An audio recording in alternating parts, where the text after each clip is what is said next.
4 নম্বর হচ্ছে ওয়ারাজুলানি তাহাব্বান ফিল্লাহি ইজতামা আলাইহি ওয়া তাফাররাকা আলাইহি। এবং 2 জন ব্যক্তির কথা বলা হচ্ছে। 2 people who love each other only for the sake of Allah. এমন 2 জন ব্যক্তি যে আল্লাহকে সন্তুষ্ট করার জন্য একে অপরের প্রতি আন্তরিকতা দেখায়, মোহাব্বত দেখায়, ভালোবাসা দেখায়। আমার অনেক মুরব্বীরা আছেন, যখন হুজুর আসে হুজুরের সাথে একটা মুসাফা করার জন্য নামাজের পরে বসে থাকে। আলহামদুলিল্লাহ, এটা হচ্ছে ভালোবাসা, এটা হলো আন্তরিকতা। অনেকদিন পরে শহর থেকে আসলো গ্রামে, হুজুরের নামাজ শেষ করতে দেরি হচ্ছে, সুন্নত পড়তেছে, নফল পড়তেছে, অনেকক্ষণ ধরে বসে আছে। হুজুর আপনার সাথে একটা মুসাফা করার জন্য, একটা গোলাগুলি করার জন্য আমি বসে আছি হুজুর দীর্ঘক্ষণ ধরে। আলহামদুলিল্লাহ, এটা হলো ভালোবাসা, ইসলামের প্রতি তার ভালোবাসা, আলেমের প্রতি ভালোবাসা, কোরআনের প্রতি ভালোবাসা। এই হলো আন্তরিকতা, এই হলো মুহাব্বত। অথচ আল্লাহ রাসূল সাল্লাল্লাহু আলাইহি ওয়াসাল্লাম বলেছেন ওয়ারাজুলানি তাহাব্বান ফিল্লাহি ইজতামা আলাইহি। 2 জন ব্যক্তি সে একে অপরের প্রতি কোরআনের ভালোবাসায়, সুন্নাহর ভালোবাসায়, ইসলামের ভালোবাসায় একে অপরের প্রতি সুন্দর আচরণ করলো, মুহাব্বত করলো, মাঝে মাঝে বাড়িতে নিয়ে গেল, দোকানে নিয়ে গেল, হুজুর আপনাকে একটু নাস্তা করাতে চাই। মূলত সেই ওই ব্যক্তিকে ভালোবাসেন, ওই ব্যক্তির ভিতরে কোরআন আছে, ইসলাম আছে, আল্লাহকে সন্তুষ্ট করার জন্য ভালোবাসা দেখালো, মুহাব্বত দেখালো। আল্লাহ রাসূল সাল্লাল্লাহু আলাইহি ওয়াসাল্লাম বলছেন ওই ব্যক্তিকে কাল কিয়ামতের ময়দানে আরশ আজিমের নিচে আল্লাহ তাআলা ছায়া প্রদান করবেন। জোরে বলে সুবহানাল্লাহ। আর ওয়া তাফাররাকা আলাই, বাড়ি যদি একা পাশাপাশি হয়, বন্ধুও যদি হয়, দেখা যায় তার বন্ধু গানের আড্ডায় যায়, মদের সাথে মিশ্রিত, ইয়াবার সাথে মিশ্রিত, যত ধরনের ফাহেশা, গোলামি সব কিছুর সাথে সে মিশ্রিত আছে, কিন্তু তার বন্ধুত্ব আছে। বন্ধুকে বললো, বন্ধু তুই যদি মদ ছাড়তে না পারস, ইয়াবা ছাড়তে না পারস, নামাজ যদি না পারস, ফাহেশা কাজ থেকে যদি বিরত থাকতে না পারস, তাহলে তোর সাথে আমার বন্ধুত্ব থাকবে না। কারণ আমি আমার আল্লাহকে অনেক বেশি ভালোবাসি।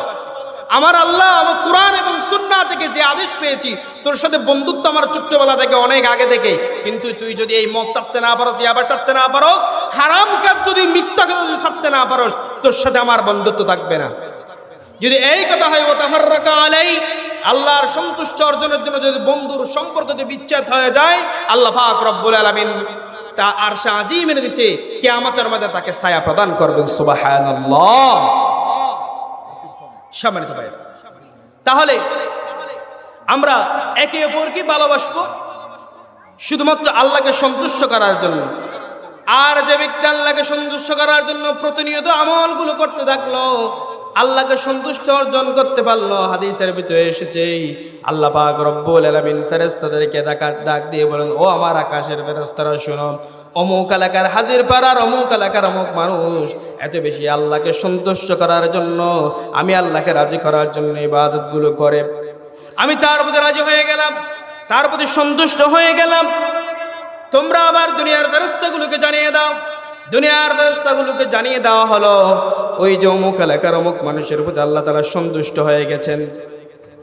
এবার ফেরেশতারা মানুষের হৃদয়ে হৃদয়ে, কলবে কলবে, কানে কানে জানিয়ে দেয় ওই যে অমুক এলাকার অমুক মানুষ, তার প্রতি আল্লাহ সন্তুষ্ট হয়ে গেছেন। অটোমেটিকলি মানুষের ভালোবাসাগুলো ওই ব্যক্তির প্রতি বৃদ্ধি হয়ে যায়। সুবহানাল্লাহ।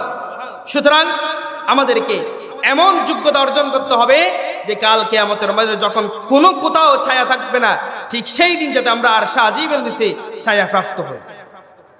সেজন্য রাসূল করিম সাল্লাল্লাহু আলাইহি ওয়াসাল্লাম হাদিসের ভিতরে জানিয়ে দিচ্ছেন, ইন্নাল্লাহা ইয়াকুলু ইয়াউমাল কিয়ামাতি আইনা মুতাহাব্বুন বিজালালি আল-ইয়াওমা উযিল্লুহুমুল্লাহু ফি যিল্লি ইয়াওমা লা যিল্লা ইল্লা যিল্লি। রাসূল করিম সাল্লাল্লাহু আলাইহি ওয়াসাল্লাম জানিয়ে দিচ্ছেন, আল্লাহ তাআলা কিয়ামতের ময়দানে ডাক দিয়ে বলবেন, ওই যে দুনিয়াতে আমাকে রাজি করার জন্য কারা তোমরা একে অপরকে ভালোবেসেছিলাম, মুহাব্বত করেছিলাম, তোমাদের একে অপরের প্রতি ভালোবাসাটা ছিল, মহব্বতটা ছিল, আন্তরিকতা ছিল শুধুমাত্র আমি আল্লাহর সন্তুষ্টি অর্জন করার জন্য।